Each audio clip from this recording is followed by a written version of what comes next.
दोस्तों हम आ गए लेकर के फिर से आप लोग के लिए फिजिक्स, जिसमें कि 3 वीडियो प्रोवाइड हो चुका था। आज ये चौथा वीडियो है दोस्तों।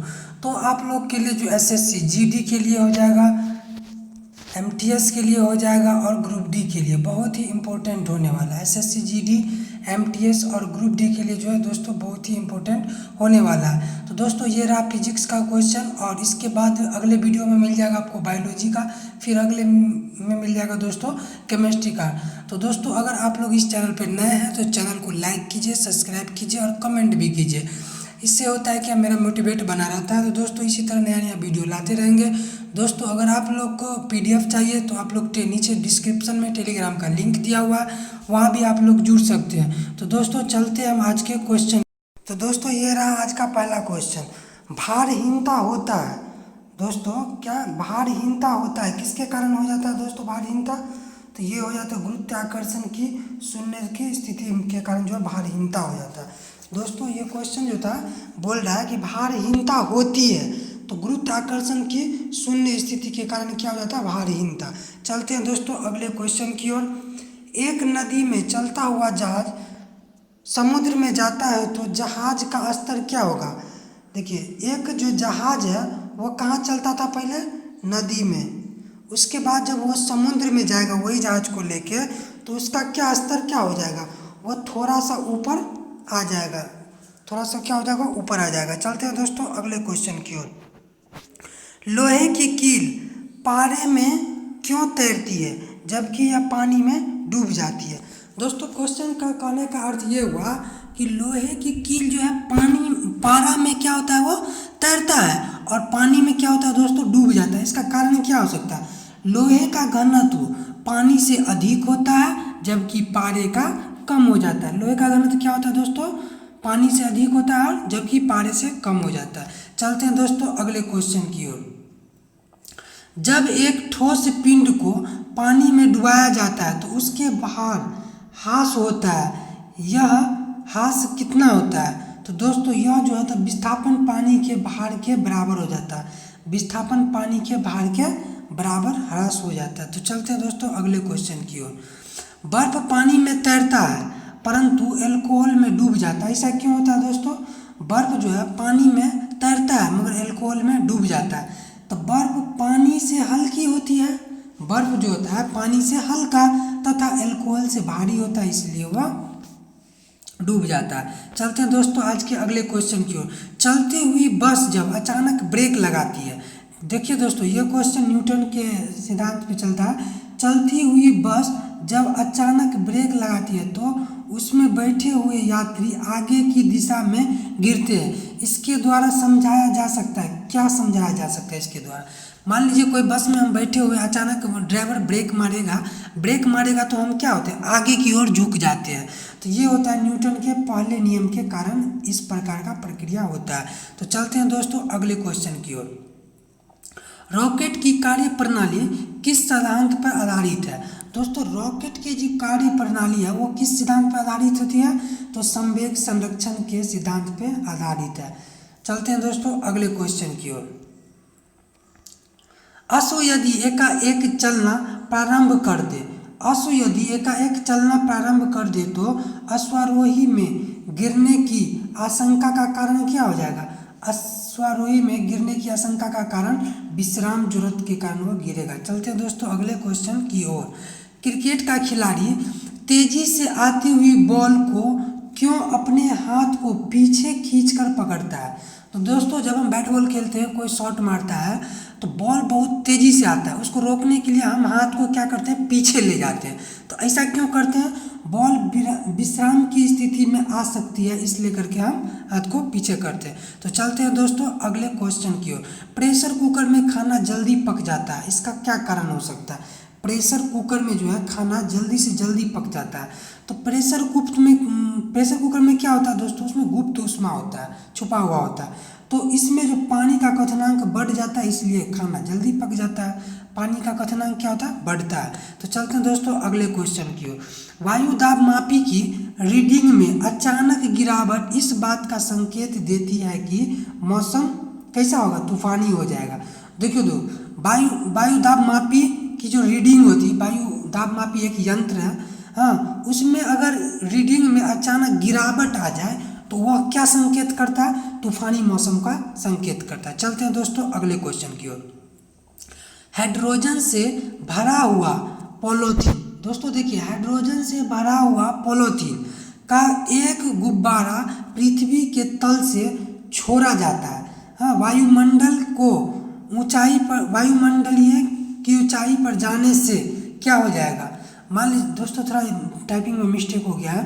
तो हाइड्रोजन से भरा हुआ पॉलीथीन का एक गुब्बारा जो होता है पृथ्वी के तल से हम उसे छोड़ते हैं या छोड़ा जाता है तो वायुमंडलीय की ऊंचाई पर जाने से क्या हो जाएगा? क्योंकि गुब्बारा का आसमान में वृद्धि हो जाएगा, माप में वृद्धि होगा और वह क्या होगा? फट जाएगा। चलते हैं दोस्तों अगले क्वेश्चन की ओर। एक धावक लंबी छलांग लगाने से पूर्व कुछ दूरी तय करता है या दौड़ता है, ऐसा क्यों करता है? मतलब कोई व्यक्ति है, कोई आदमी है, वो क्या करता है? छलांग लगाने के लिए पहले 2-4-10 कदम पीछे जाता है फिर दौड़ लगाता है, ऐसा क्यों करता है दोस्तों? तो छलांग लगाते समय उसके शरीर की गति उसको ज़्यादा दूरी तय करने में मदद कर देती है। समझ गए दोस्तों? तो चलते हैं अगले क्वेश्चन की ओर। भिन्न भिन्न द्रव्यमान के दो पत्थर को, मान लीजिए दोस्तों एगो 2 किलो का एगो 4 किलो का पत्थर है, पत्थर को एक भवन के शिखर से, मतलब भवन का जो सबसे ऊपर टॉप का जो सेंटर होगा वहाँ से एक साथ गिराते हैं दो पत्थर को, एक 2 केजी का एक 5 केजी का, तो दोनों पत्थर जमीन पर एक साथ पहुँचते हैं तो पत्थर क्या होगा दोस्तों? दोनों पत्थर क्या हो गए? जमीन पर एक साथ पहुँचते हैं। चलते हैं दोस्तों अगले क्वेश्चन की ओर। श्यानता की इकाई क्या है? देखिए दोस्तों श्यानता का जो इकाई होता है वो क्या होता है? पॉइज होता है। श्यानता की इकाई को हम क्या बोलते हैं दोस्तों? पॉइज बोलते हैं। दोस्तों ये क्वेश्चन बहुत ही इंपॉर्टेंट क्वेश्चन है, तो आप लोग को प्रत्येक एग्जाम के लिए VBI है, तो दोस्तों आप लोग इस क्वेश्चन पे ध्यान दीजिए, आप लोग जो अपने दोस्तों के साथ शेयर कीजिए। हम चलते हैं दोस्तों अगले क्वेश्चन की ओर। प्रकाश का रंग निर्धारित होता है उनकी किस चीज़ पे? प्रकाश का जो रंग होता है वो किस चीज़ पे निर्धारित होता है? तो तरंगदैर्घ्य से निर्धारित होता है, तरंगदैर्घ्य पे। प्रकाश का जो रंग होता है निर्धारित किस पे? तो तरंगदैर्घ्य पे निर्धारित होता है। पानी में हवा का बुलबुला वैसे ही काम करेगा जैसे करता है क्या? क्वेश्चन बोल रहा है कि पानी में हवा का बुलबुला वैसे ही काम करेगा जैसे करता है अवतल लेंस जैसे कार्य करता है वैसे पानी में हवा का बुलबुला कार्य करता है। तो चलते हैं दोस्तों आज के अगले क्वेश्चन की ओर। हम पृथ्वी के पृष्ठ पर सूर्य का प्रकाश प्राप्त करते हैं। देखिए दोस्तों ये क्वेश्चन बोल रहा है कि हम पृथ्वी के पृष्ठ पर सूर्य का प्रकाश प्राप्त करते हैं। ये प्रकाश के किस प्रकार का किरण पुंज है? तो ये समांतर किरण पुंज है। ये किस प्रकार का किरण पुंज है दोस्तों? तो समांतर किरण पुंज है। तो चलते हैं दोस्तों अगले क्वेश्चन की ओर। माध्यम के तापमान में वृद्धि के साथ प्रकाश की गति क्या होता है? माध्यम के तापमान में वृद्धि के साथ प्रकाश की गति वैसी ही रहती है। माध्यम के तापमान में वृद्धि के साथ प्रकाश की जो गति रहती है वो वैसी ही रहती है। चलते हैं दोस्तों अगले क्वेश्चन की ओर। प्रकाश छोटे छोटे कण से मिलकर बना है जिसे कहते हैं क्या? प्रोटॉन। तो प्रकाश किससे मिलकर बना है? छोटे छोटे कण से मिलकर प्रकाश बना, जिसे हम क्या बोलते हैं दोस्तों? फोटोन बोलते हैं। चलते हैं दोस्तों अगले क्वेश्चन की ओर। प्रकाश तरंग किस प्रकार का तरंग है? प्रकाश का जो तरंग है वो किस प्रकार का तरंग है दोस्तों? तो अनुप्रस्थ तरंग है। कौन सा तरंग है दोस्तों? प्रकाश तरंग अनुप्रस्थ तरंग है। चलते हैं दोस्तों आज के अगले क्वेश्चन की ओर। प्रकाश का तरंग सिद्धांत किसके द्वारा स्थापित किया जाता है? प्रकाश का तरंग सिद्धांत किसके द्वारा स्थापित किया जाता है दोस्तों? किया गया था तो हाइगेंस के द्वारा स्थापित किया गया था। चलते हैं दोस्तों अगले क्वेश्चन की ओर।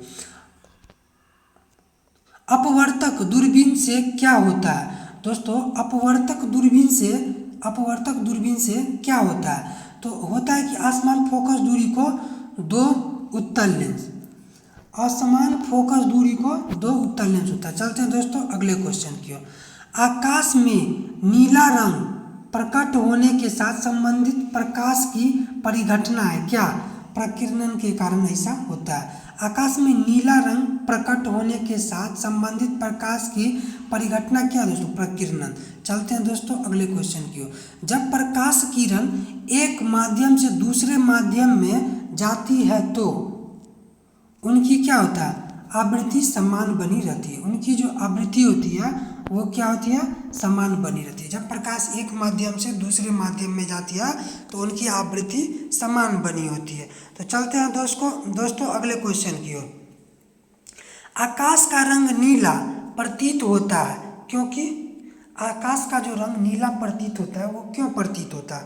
दोस्तों, छोटी तरंगदैर्घ्य वाला प्रकाश बड़ी तरंगदैर्घ्य वाले प्रकाश की अपेक्षा वायुमंडल में नीला प्रतीत होता है, इसीलिए वो नीला दिखता है। चलते हैं दोस्तों अगले क्वेश्चन की ओर। किस गुणधर्म के कारण पानी से भरी बर्तन में डुबाई गई छड़ी मुड़ी हुई प्रतीत होती है? मान लीजिए कोई बाल्टी है, उसमें हम छड़ी रख दिए, जब ऊपर से हम उसे देखते हैं तो टेढ़ा दिखता है, थोड़ा टेढ़ा दिखता है। वो किसके कारण होता है? तो दोस्तों अपवर्तन के कारण वो थोड़ा मुड़ा हुआ दिखता प्रतीत होता है। तो चलते हैं दोस्तों अगले क्वेश्चन की ओर। पूर्ण आंतरिक परावर्तन होता है जब प्रकाश जाता है किस में? पूर्ण आंतरिक परावर्तन होता है जब प्रकाश जाता है हीरे से कांच में जाता है। जब हीरे से कांच में जाएगा तो क्या होता है दोस्तों? पूर्ण आंतरिक परावर्तन। चलते हैं दोस्तों अगले क्वेश्चन की ओर। इंद्रधनुष बनने का कारण क्या है? दोस्तों, इंद्रधनुष बनने का कारण क्या है? वायुमंडल में सूर्य की किरण का जल बूंद के द्वारा परावर्तन, इसी के कारण इंद्रधनुष बनता है। तो वायुमंडल में जो होता है सूर्य की किरण का जल बूंद के द्वारा परावर्तन को हम इंद्रधनुष कहते हैं। चलिए दोस्तों अगले क्वेश्चन की ओर। मृगतृष्णा उदाहरण है किसका? मृगतृष्णा उदाहरण है किसका? तो पूर्ण आंतरिक परावर्तन का उदाहरण है। चलते हैं दोस्तों अगले क्वेश्चन की ओर। प्रकाश में ध्रुवन की घटना से यह सिद्ध होता है कि प्रकाश तरंगे हैं क्या? तो अनुप्रस्थ तरंगे। तो दोस्तों आज के लिए इतना ही, मिलते हैं अगले वीडियो में। तो चैनल को आप लोग लाइक कीजिए, सब्सक्राइब कीजिए, बेल आइकन को बटन को दबा दीजिए ताकि नोटिफिकेशन आपसे छूटे ना। तो दोस्तों अगर आप लोग को PDF चाहिए तो आप डिस्क्रिप्शन में टेलीग्राम का लिंक दिया हुआ है, वहाँ पे आप लोग जुड़ सकते हैं। तो चलते हैं दोस्तों, मिलते हैं अगले वीडियो में। धन्यवाद।